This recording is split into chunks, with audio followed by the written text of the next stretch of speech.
Well, it'd be great to chat a bit more about what AMiE is doing and some of the reasons why you're connected with it. We're an Anglican mission society. We want to see many more healthy Bible churches up and down the country. Now, I guess as we think about, going forward, we talked about our churches. AMiE wants to, under God, plant 25 AMiE churches by 2025, 250 by 2050. How are we going to do that? And it's having the mindset that we need multiple strategies to do this. There needs to be lots of different ways, and having being rooted on something solid, having a foundation, but equally being contextual and being able to be creative and entrepreneurial about how we do this. Those two things. I mean, AMiE allows us to do that, and that's really important. So one of the things we tried at Trinity Church Scarborough is this whole idea of planting pregnant. So we took an assistant minister with us.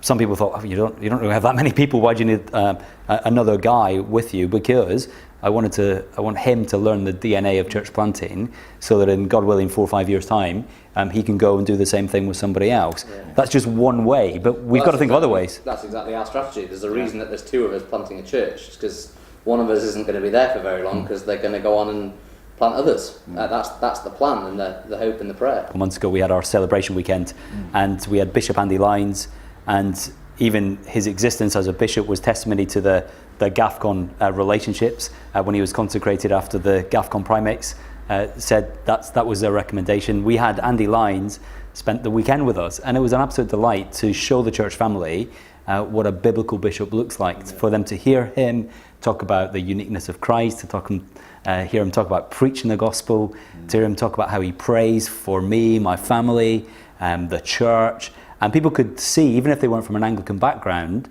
the blessings of Episcopal leadership, which is an absolute delight. What kind of things can folk pray for us? That we seek the support of our Gafcon family.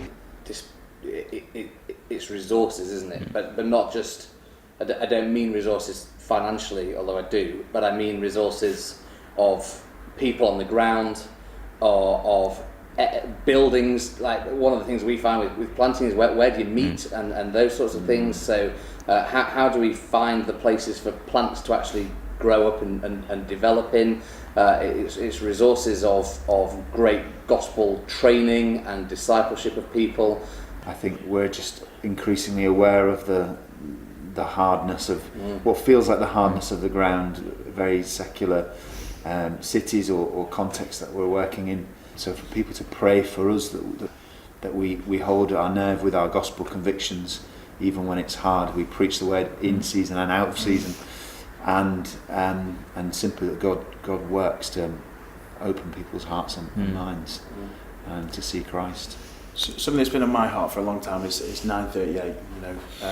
The harvest is plentiful, but the works are few. Pray to the Lord of the harvest. And there's 2 parts to that, isn't there? There's the one bit that gets concentrated on, like, pray to the Lord for workers, and that's absolutely right, and that's what we're talking about. Pray for men and women to be trained, raised up, and all that. But I think there's the other half that we so easily forget. The harvest is plentiful.